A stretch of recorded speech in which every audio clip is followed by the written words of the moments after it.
Мы знаем, что киевский режим Ukraine ने foreign special services के प्रत्यक्ष समर्थन से आतंकवादी तरीकों और स्टेट टेररिज्म का रास्ता अपनाया है। фактически государственного терроризма. रूसी राष्ट्रपति पुतिन ने यूक्रेन पर जुबानी हमला करते हुए एक बार फिर यूक्रेन के मददगारों पर निशाना साधा है और आह्वान किया है कि रूस में राजनीतिक और सामाजिक स्थिति को अस्थिर करने के विदेशी एजेंटों के प्रयासों को सख्ती से रोका जाना चाहिए।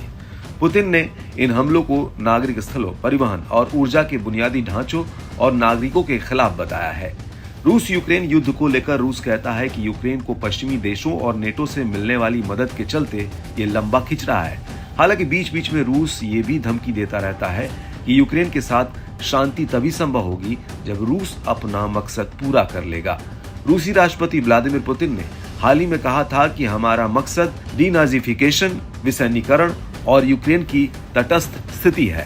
इधर यूक्रेन के मददगारों का कहना है कि यदि वो यूक्रेन की मदद नहीं करते हैं तो रूस यूक्रेन पर बर्बरता करेगा और उस पर कब्जा कर लेगा। अमेरिका का साफ कहना है कि वो रूस को यूक्रेन पर क्रूरता करने के लिए नहीं छोड़ सकता। हालांकि ये अलग बात है कि अमेरिकी राष्ट्रपति जो बाइडेन को यूक्रेन की और मदद के लिए फंड जारी करने के अपने ही देश में विरोध का सामना करना पड़ रहा है। नेटो महासचिव येंस स्टोल्टेनबर्ग ने रूस को लेकर हाल ही में एक बयान में कहा था कि अगर पुतिन यूक्रेन में जीत जाते हैं तो उनकी आक्रामकता इतने पर ही नहीं रुकेगी और ये एक बड़ा खतरा है। फिलहाल तो इस जंग के थमने के आसार दूर दूर तक नहीं दिख रहे हैं, लेकिन सर्दी का मौसम और कमजोर मदद दोनों ही परिस्थितियां यूक्रेन के खिलाफ हैं।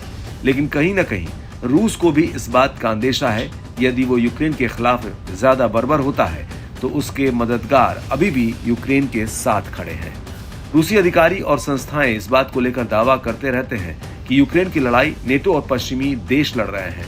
हाल ही में रूसी रक्षा मंत्री सर्गेई शोइगु ने भी ऐसा ही एक दावा किया, जिसमें उन्होंने कहा कि यूक्रेन में एयर डिफेंस सिस्टम, मिसाइल्स और रॉकेट का संचालन नेटो के लोग कर रहे हैं।